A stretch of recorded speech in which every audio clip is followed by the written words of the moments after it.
అత్యంత కృప కలిగిన యేసు క్రీస్తు నామములో వాక్యాన్ని వింటున్న బిడ్డలందరినీ కూడా దేవుడు సమృద్ధిగా దీవించి ఆశీర్వదించును గాక. ఆమేన్. ప్రియ దేవుని బిడ్డలారా, అందరూ ఎలాగున్నారు? బాగున్నారు కదూ? ఉదయమే లేచి ప్రార్థన చేసుకున్నారా? పరిశుద్ధ గ్రంథాన్ని ధ్యానించారా? కుటుంబ ఆరాధన చేసుకున్నారా? ఏమో సార్, రోజు ప్రార్థిస్తున్నాం కానీ మా జీవితాలు ఏమి మారట్లేదు, మేము ఇలాగే ఉంటున్నాం, అసలు దేవుడు ఉంటే ఎందుకు ఈ పేదరికం? పేదరికంగా పుట్టడం నా తప్పు అంటారా అనే ప్రశ్నలు మిమ్మల్ని వేధిస్తున్నాయా? బిడ్డలారా, గమనించండి, పేదరికంగా పుట్టడం నీ తప్పు కాదు. ఇంకా పేదరికంలో ఉన్నావంటే మిస్టేక్ నీదే. ఎందుకో తెలుసా? కష్టపడడానికి దేవుడు చక్కని జ్ఞానం ఇస్తున్నాడు, దాన్ని ఉపయోగించుకోవాలి, దేవుని దగ్గర రావాలి. దీని గురించి ఒక భక్తుడు ఒక పేపర్ మీద ఒక స్టోరీ రాశారు. అది స్టోరీయే కానీ మీకు తెలియజేయడానికి ఇష్టపడుతున్నాను. ఒక పాస్టర్ గారును ఒక క్షౌరం చేసే ఆయన బార్బర్ గారు ఇద్దరు కలిసి ఒక రోడ్డు అంట వెళ్తున్నారట. ఇలా వెళ్తూ ఉన్న సమయంలో బార్బర్ గారు అన్నారట, దేవుడు ఏంటోనండి, దేవుడేమి చేయట్లేదు, దేవుడే ఉంటే ఈ పేదరికాలు ఎందుకు ఉంటాయి? ఇలా పేదలు పేదల్లాగా ఉండిపోతున్నారు, సమస్యలు సమస్యల్లాగా ఉండిపోతున్నాయి, కష్టాలు కష్టాల్లాగా ఉండిపోతున్నాయి, ఎవరికీ తీరట్లేదు. అసలే దేవుడు తెలివిలేనోడు, చేతకానోడు, జ్ఞానం లేనోడు అని తనకు వచ్చినట్టుగా దేవుణ్ణి పరి విధాలుగా మాట్లాడుతూ ఉన్నారటండి. అలా మాట్లాడిస్తున్నాడు. కానీ కొన్ని నిమిషాల తర్వాత నడుచుకుంటూ ఒక మురికి వాడకుండా వెళ్తుంటే ఒక ఆయన, మతి స్థిమితం లేని ఆయన, తల నిండా జుట్టు ఉండలుగా చుట్టుపడిపోయి గడ్డం కూడా బాగా పెరిగిపోయింది.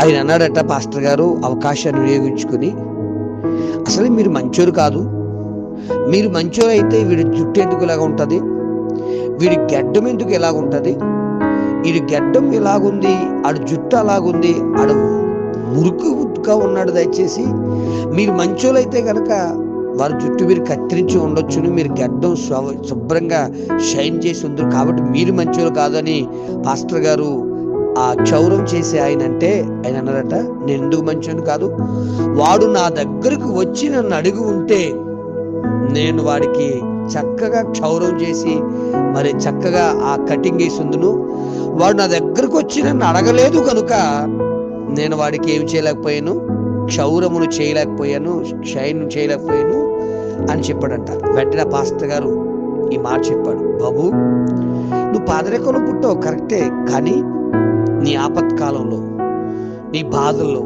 ప్రభుని వెతుకుతున్నావా? 50వ కీర్తన 15వ చరణం చూస్తే, ఆపత్కాలమున నీవు నన్ను గూర్చి మొర్రపెట్టుము, నేను నిన్ను విడిపించేదని అన్నాడు. అనేక మంది భక్తులు బైబిల్లోనే కాదు బయట కూడా దేవుని యందు పరిపూర్ణంగా నిలబడి వారి స్థితిగతుల్లో దేవుని దగ్గరకు వచ్చి మొర్ర పెడితే వారి స్థితిగతులను మార్చిన దేవుడు మరి ఎందుకు మార్చాడు? తప్పకుండా మారుస్తాడు. బిడ్డ, ఒకవేళ నీవు పేద కుటుంబంలో పుట్టుండొచ్చేమో కానీ నువ్వు దేవుని దగ్గరకు వచ్చి ప్రతిరోజు ప్రార్థిస్తూ దేవుడి అప్పగిస్తున్నటువంటి ప్రతి పనిని నెరవేరిస్తే తప్పకుండా నీకు ఉన్నతమైన భవిష్యత్తు ఇవ్వడానికి మన దేవుడు గొప్ప దేవుడు. మనల్ని విడిచిపెట్టే దేవుడు కాదు, మనల్ని కాపాడే దేవుడు, కనికరించే దేవుడని అద్భుతాలు పొందినటువంటి కొన్ని భక్తుల చరిత్రను ఆ బ్రదర్ గారికి తెలియజేశారట. బిడ్డ, నీవు ఈ మాట వింటున్నప్పుడు ఆలోచించు, ఆ మతి స్థిమితము లేని వ్యక్తి జుట్టు పెరగడానికి, గడ్డం పెరిగిపోవడానికి ఆ క్షౌరం చేసే ఆయన్ని తప్పు కాదు కదా. ఈయన ఆయన దగ్గరికి వెళ్ళుంటే ఆయన కవర్ చేసి చక్కగా మరి క్షౌరం చేసి అందంగా తయారు చేసి ఉందును. తప్పెవరిది? వెళ్ళనైంది. అలాగే మన బాధల్లో, మన కష్టాల్లో, మన ఇరుకుల్లో, మన ఇబ్బందుల్లో, వేదనలో, సమస్యల్లో ప్రభు దగ్గరికి రాక, ప్రభు దగ్గరకు వచ్చినా కూడా ప్రభు చెప్పినట్టు చేయక, ఒకవేళ ఆయన చెప్పిన పని చేసినా పూర్తిగా ఆయన యందు విశ్వాసం ఉంచక, నేను ఇంతే, నా బ్రతికింతే, నా రాత ఇంతే అని చెప్పి ఈరోజు అనేక మంది వారి ఫెయిల్ అనగా అపజయ జీవితాల్లో చేతి రాత చూపించుకుని వాడు కొంతమంది అయితే, నా రాత ఎలాగుంది, నేను పుట్టిన నక్షత్రం ఎలాగుంది, లేకపోతే మా స్థితిగతులు ఎలాగున్నాయని ఆయా స్థలాలకు వెళ్ళి వారి యొక్క గ్రహ బలాలు చూపించుకునేవారు మరికొంతమంది. తమ్ముడు, చెల్లి, అన్న, అక్క, ముందు నీ రాత కాదు, నీ బుద్ధి మార్చుకో. నీ బుద్ధి మార్చుకుంటే దేవుడు నీ గొప్ప జీవితానికి ఇస్తాడు. అంతే తప్ప నా రాతల తగిలడిందని చెయ్యి. మరి చేతి వేళ్ళ మీద గీతలు, చేతి వేళ్ళ మీద ఉన్నటువంటి ఆ రాతలు కోతలు బట్టి బ్రతుకు మారిపోతే మరి చేయలేని వారు మరి గొప్ప స్థితిలో లేరా? చేతులు కాలు లేని వ్యక్తులు గొప్ప గొప్ప స్థితుల్లో లేరానా? ఆలోచించు. వారందరూ దేవుని మీద అంచెలంచెల విశ్వాసాన్ని కలిగి ఉన్నారు. చేతులు లేవు కదా అని ఆగిపోలేదు. వారు దేవుడిచ్చినటువంటి అవకాశాలను వినియోగించుకుంటూ మంచి మంచి పొజిషన్లోకి వెళ్ళడానికి కారణం వారికి వచ్చిన ప్రతి అవకాశాన్ని వినియోగించుకున్నారు. కనుక ఈరోజు వాక్యం వింటున్నప్పుడు నీవైనా దేవుడికి అనేకమైన అవకాశాలు కలగజేస్తున్నప్పుడు ఆ అవకాశాలు వినియోగించుకుంటూ గొప్ప స్థితిలోకి మరి వెళ్ళడానికి తగిన ప్రార్థనా జీవితం కలిగి ఉన్నతమైన భవిష్యత్తును పొందుకోవడానికి దేవుడు కృపను అనుగ్రహించును గాక. ఆమేన్. పరమ తండ్రి, నీకు వందనాలు. యేసు నామములో అయ్యా, ఈ విధంగా ఈ మాటల ద్వారా నేర్చెల్లిపోతున్న వ్యక్తుల జీవితాల్లో మీరే మీ బిడ్డలకు ధైర్యం కలిగింపచేయండి, ఆశీర్వదించండి, వర్ధిల్లింపచేయండి, బలపరచండి, నడిపించండి, స్థిరపరచండి. నమ్మకమైన బిడ్డలుగా దీవించుటకు మార్గం తెరవండి.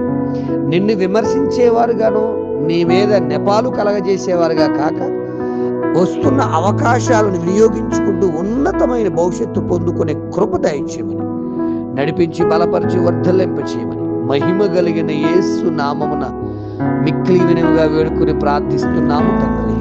ఆమేన్. ప్రార్థన అవసరత కొరకు నా సెల్ నంబర్ 9866958571. ప్రభు కృప మీకు తోడుగా ఉండును గాక. ఆమేన్.